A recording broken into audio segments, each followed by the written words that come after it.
Welcome to a new episode of New Worker Radio, presented by the Communist Workers Platform. New Worker Radio brings you national and international updates from a worker's perspective. More news, local stories, and updates like this are published regularly in our national newspaper and online at newworker.us. You can support New Worker and the CWP on Patreon, patreon.com/newworker. In this episode, we will cover the successful utility workers' strike in Pennsylvania against PECO, an Exelon subsidiary, which sought to cheapen the labor force and whittle away at IBEW's previous gains. In national stories, we report on the U.S. J-1 visa program, which the Trump administration has recently targeted for sweeping anti-visa abuse rule changes. The contribution from Comrade Tara reveals how it is the visa holders who are abused and exploited. Additionally, we explore the impacts of recent wildfires throughout North America and abroad, taking aim at the capitalist imperialist system which continues its trajectory of pulling us towards death and destruction.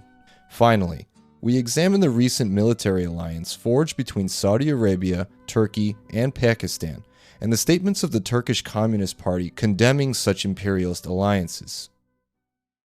In our first story, on July 4th, roughly 1,600 workers from PECO, formerly the Philadelphia Electric Company, participated in a historic strike, the first in the company's 145-year history. PECO is a subsidiary of Exelon, the largest electric parent company in the United States.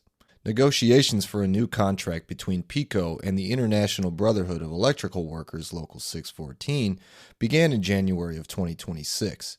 The union demands included restoration of pensions for workers hired after 2021, medical coverage for retirees, wage increases, better overtime rules, and several other demands that the union noted as major contract priorities. Over 6 months of bargaining, many sources reported that PECO demonstrated a lack of seriousness and was not participating in good faith. As stated by a PECO worker on the picket line, the negotiations had been, quote, stale for months, and they believe PECO was essentially waiting them out to test their willingness to strike.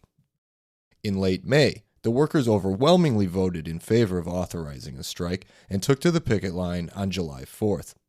Hundreds of workers walked off the job and picketed every PECO facility in the region. Independence Day celebrations, severe weather, and a strong heat wave were expected to place greater demand on the electrical grid, so the company quickly went on the offensive by bringing in scabs from out of state. The region experienced widespread power outages and service requests over the holiday weekend, and scabs struggled to keep up with demand and restore services throughout the Philadelphia metro area. Picketing workers noted that PECO and local news outlets released statements that intentionally smeared the workers during the service disruptions in order to turn public opinion against the workers. This is indicative of the vast reach that capitalists enjoy. The resources they accumulate from our labor is used to buy up media and advertising that always presents the company in the best light, and to demonize workers and people fighting against their exploitation and unsafe working conditions. In such news stories, PECO claimed to pay its workers more than enough, and that the workers' demands were far too much, going as far as posting workers' earnings to the public. But what they kept hidden was that to earn as much as they claimed, those workers must labor for 96 hours a week. Attempts such as these aim to weaken the demands of workers, to turn the community and the working class against itself, rather than keeping the fight at the doorstep of the exploiters, our class enemy, the bosses, the bourgeoisie. What the media also will not mention is that Exelon has seen 13% growth in its income, making over $2.7 billion as recently as 2025. And what the media will also not mention is that this profit is made by price gouging communities with rate increases and pushing their workers to their limits while underpaying them. It pays its CEOs handsome salaries in the tens of millions of dollars and bolsters the stock portfolios owned by a very select few individuals. These profits and salaries would not be possible without the exploitation of the workers giving over 90 hours of their lives to the bosses each week. PECO and the IBEW Local 614 announced they had reached an agreement that met all of the union's demands on July 6th, ending the 3-day strike. The workers on the picket line shared their opinions of the strike, and while it was daunting to strike for the very first time, they knew it was necessary to impact production in order to have success. They managed to preserve dignity for the retirees and to ensure current workers could sustain themselves and their families despite rising inflation. Despite the attempts to weaken their resolve, PECO was unable to prevail over the workers because of the essential labor they provide to maintain our basic infrastructure, especially at times when those utilities are strained by the climate and by the expansion of data centers across the country. As expressed on the picket line, the workers are proud of the public service they provide. PECO's attempts to demonize them was met by a coordinated effort by labor, taking on the offensive. In the end, the company's attempts to import scab labor failed as they proved completely unprepared and incapable of replacing the 1,600 striking workers. The workers of Local 614 achieved a significant victory against the bosses who intended to weaken their labor in an industry that is of great importance to the ruling class interest in data center expansion. In national stories, we report on the U.S. J-1 visa program, which the Trump administration has recently targeted for sweeping anti-visa abuse rule changes. The contribution from Comrade Tara Pumisak reveals how it is in fact the visa holders who are abused and exploited.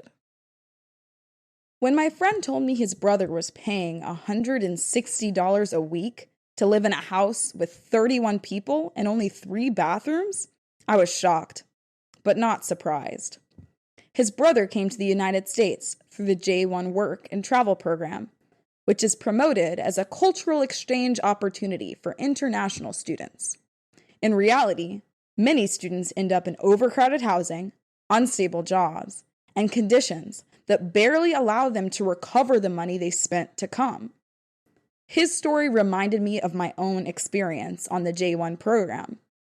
I lived with 11 other people, with 4 people packed into each room on bunk beds and only 2 bathrooms shared among all of us.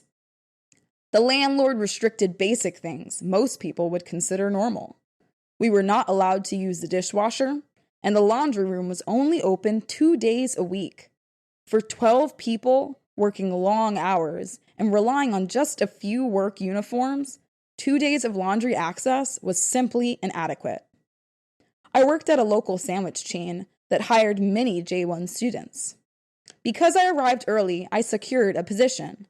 But many students who arrived later were turned away once enough workers had been hired. They then had to search for another J-1 approved employer willing to complete the required paperwork, or else return home. Even those of us who got the job were scheduled only during peak hours and sent home once business slowed down, leaving most people with just a few hours of work each day. I also discovered that my paycheck was missing 10 hours of work after someone altered my recorded hours, claiming I had forgotten to clock out. Because I kept my clock-out receipts, I was able to prove otherwise and recover my lost wages. It made me wonder, how many students lost wages without noticing, or lacked the proof needed to fight back? Furthermore, the company suddenly closed the location and informed employees by text that same morning, giving them no advance notice and leaving all workers without jobs. Students from Thailand often spend between 120,000 to 200,000 baht. That's 3,300 to 5,500 US dollars on program fees, visa costs, insurance, flights, and housing before even arriving in the United States. Because of these enormous upfront costs, many students feel pressured to work as much as possible just to break even. To cover my expenses and still hope to travel afterward, I worked 3 jobs simultaneously, while earning only around $10 an hour. Insurance was another scam within the program. Health insurance is mandatory for all J-1 participants, a gift to capital.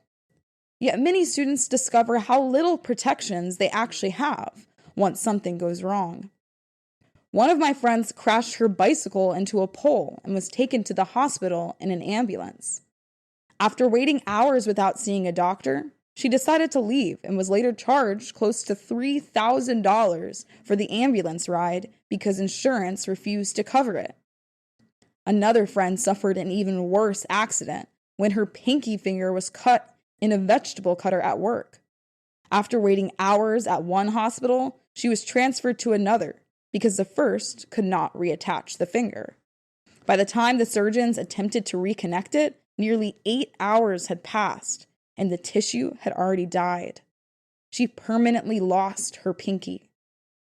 Insurance later denied coverage because the injury happened at her second job rather than the job tied to her visa sponsorship. Beyond the physical trauma, the financial cost was devastating. The J1 Work and Travel Program presents itself as cultural exchange and an opportunity for students to experience life in the United States. In reality, it is a business built on temporary student labor where multiple industries profit while student workers carry most of the risk. Agencies collect large fees before students even arrive. Employers gain a disposable workforce willing to accept unstable hours, low wages, and poor conditions during peak tourist seasons.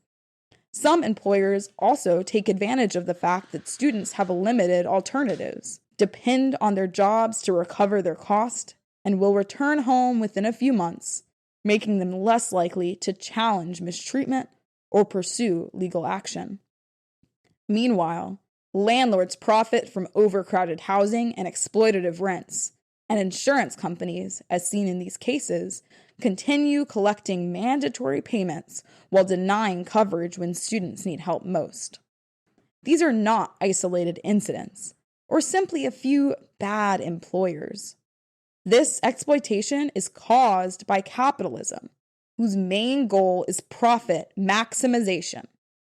The exploitation of J1 students is only a small reflection of how the working class is treated.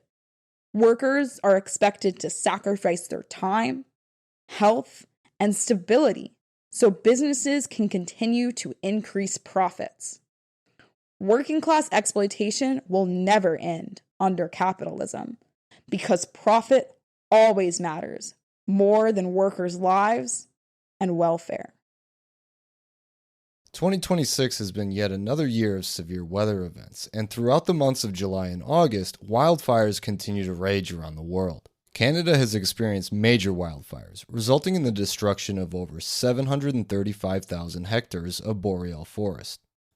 The fires are primarily ignited by lightning or human carelessness, such as railway sparks, discarded cigarettes, or poorly managed bonfires. While lightning is typically the leading cause of most destructive fires in the past, the real problem is the alarming increase in the rate of, quote, extreme wildfires, which burn more than 200,000 hectares of land at a time.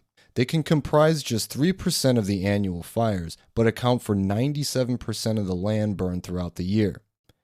These fires can burn so hot they create their own weather patterns as heat rises into the atmosphere and creates pyrocumulus clouds, which brings strong thunderstorms, dry lightning, and devastating winds that create more widespread damage.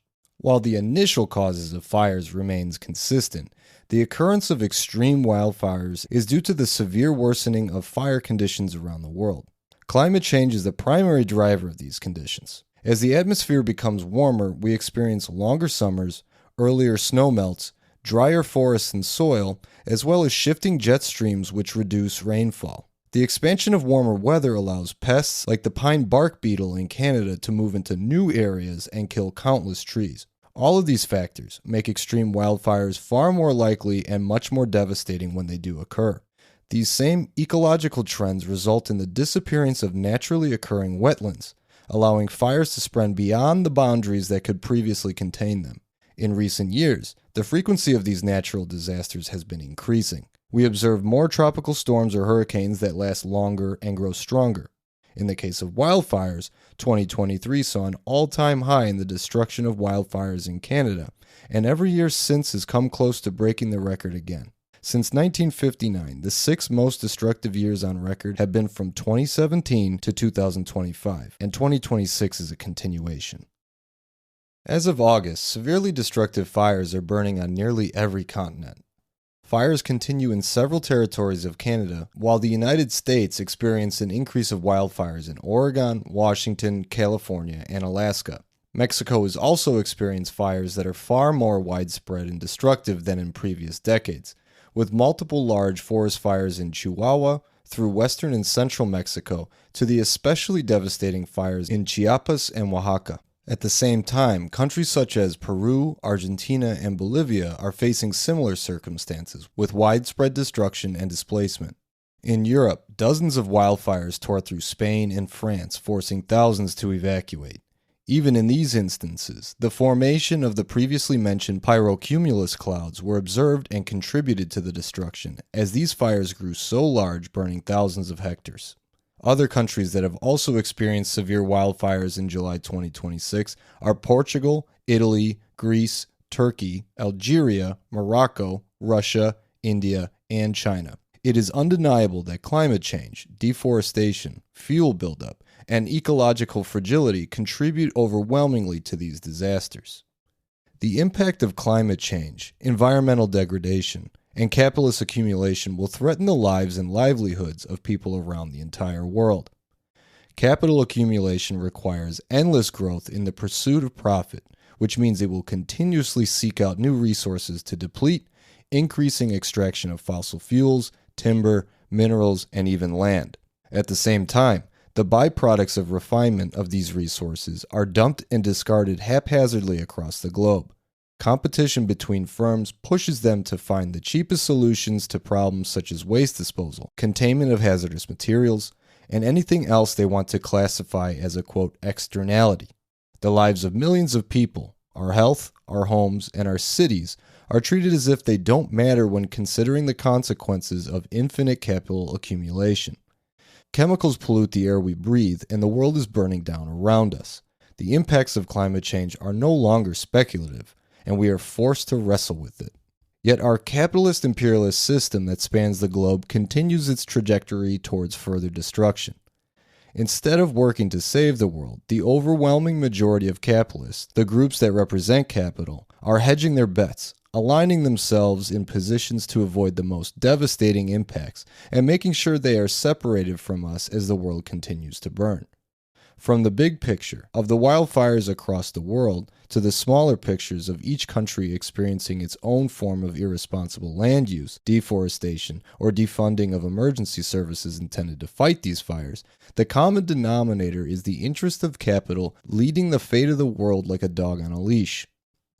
The capitalist imperialist system is fundamentally incapable of resolving the contradictions between human needs and the ecological limits of our planet. Therefore, we will always call for the only solution: socialism, communism, and international solidarity of the proletariat. The CWP USA stands with all of those impacted, from Canada to Mexico, South America, Africa, Europe, and Asia. We will forever stand with the proletariat of the world. In international news, we examine the Mecca Agreement signed on August 7th, forming a military alliance between Saudi Arabia, Turkey, and Pakistan. Pakistan's foreign minister announced that the agreement would treat an attack on one member as an attack on all, that the pact is aimed at strengthening collective deterrence. Side note, we've been here before. Iran criticized the military agreement, stating that the Saudis should know an agreement with Turkey and Pakistan will not bring them security, just as years of unilateral exploitation by the Americans have not brought them security. Meanwhile, Pakistan, who is a nuclear power, announced that the Mecca Agreement is not intended as a deterrent against Iran. The pact will only become important if the USA withdraws from the region and Saudi Arabia feels more vulnerable to possible escalations from Israel. Initially, technology transfers from Turkey to Saudi Arabia and Pakistan are planned as part of the agreement. In addition, intelligence information is to be exchanged. Saudi air defense capabilities are to be expanded, and Saudi investments in the Turkish arms industry are to be expanded as well.